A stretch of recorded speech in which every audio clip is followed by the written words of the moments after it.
Going into the season last year, the league was as wide open as ever, and no team really stood out above the rest as clear-cut favorites to win it all. Flash forward a year later, and the team that has been crowned champions is the team that has dominated a lot of the last decade, the Golden State Warriors, and the scariest part is that they're definitely not done yet.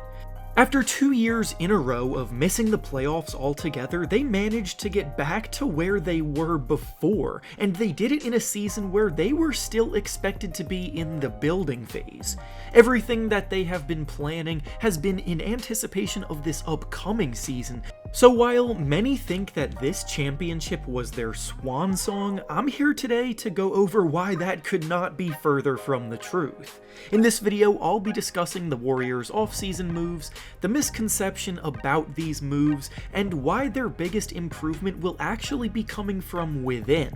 Before we start though, make sure to like the video and subscribe to the channel, as all support is very much appreciated. Now with that being said, let's begin. Back in 2019, the Warriors lost both Kevin Durant to the Nets and Klay Thompson to injury, so they had to readjust their future outlook. In order to build a team with that much star power back then, they had to sacrifice some depth, so to lose two of your best players was obviously going to be difficult to come back from in the short term. When Steph Curry then suffered an injury early on in the next season, the Warriors essentially had no choice but to tank that year, but in hindsight, that was a huge blessing in disguise for them. It opened up a rare opportunity for a team of their stature to undergo a short mini rebuild while maintaining their championship core of guys, which just isn't a situation you very often see at this level for obvious reasons. That 2020 season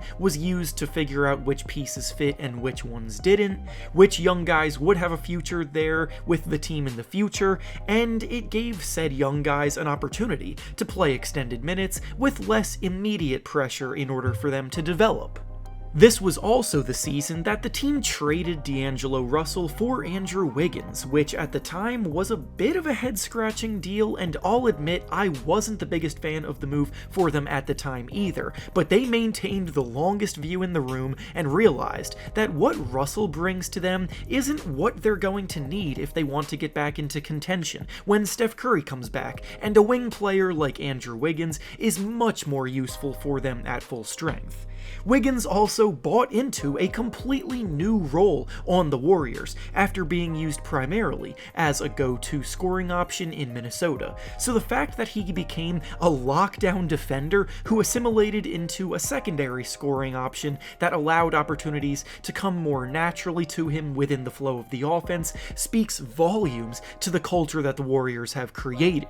Now tying things back to what is going on now and going into next season, we have to realize that Klay Thompson came back this season after tearing his Achilles, which is an injury that historically has hampered the play of many greats. The first year back from an Achilles tear is never easy, and while Klay did still average over 20 points per game in the regular season, he did so shooting the ball worse from three than he ever has in his career and was incredibly erratic with his production throughout the postseason. The first year back typically always comes with inconsistency as the player tries to reacclimate themselves to the speed of the game and how their bodies can react throughout games after the injury. The second year back historically brings much better production from players with these kinds of injuries, and while I by no means am saying that Klay will be getting back to the same level that he was at prior to the injury, the fact that his biggest skill set is his shooting makes it much easier for him to come close to it.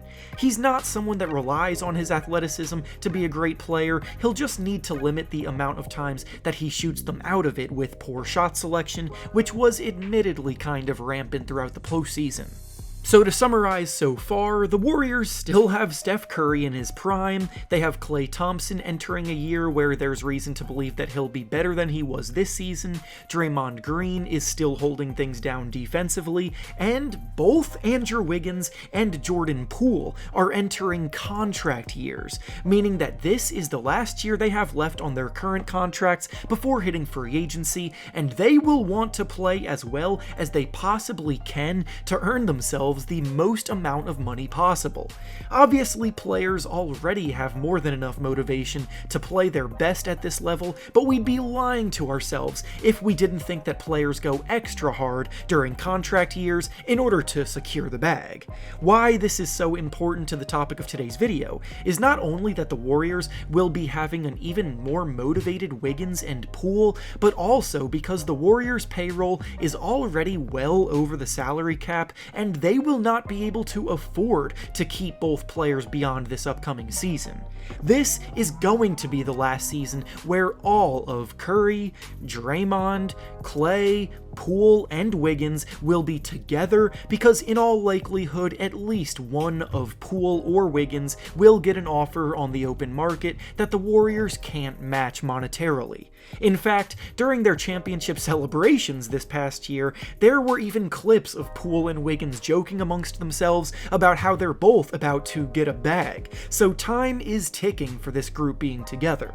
Now, all of what has been discussed already feels like enough motivation for the team to come out ready to defend their crown, but the one pushback many of you probably have is that they lost a few of their key rotational players this offseason. Guys like Gary Payton, Andre Iguodala, Nemanja Bjelica, and Otto Porter are gone now, and the only big signing the team made this offseason was Donte DiVincenzo. But I'm a lot more comfortable with these transactions because the replacements for what they have lost are already in-house in the form of their 2 lottery picks from last year's draft, Jonathan Kuminga and Moses Moody.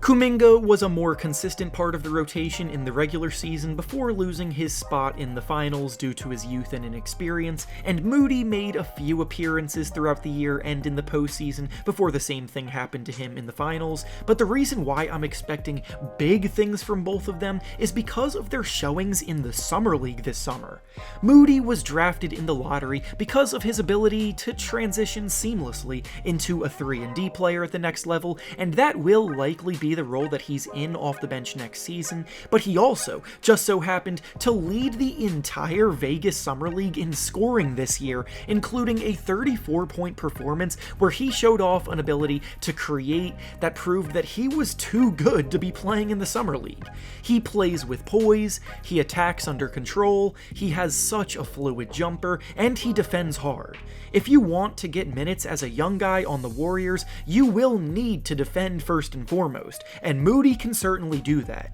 That's why Kuminga earned a role in the team's rotation for most of the year as a rookie last year, because he may be raw offensively, but he uses his length and athleticism to compete very hard on defense. Then in Summer League, Kuminga also averaged a solid 19 points, showing that his offensive game is coming along.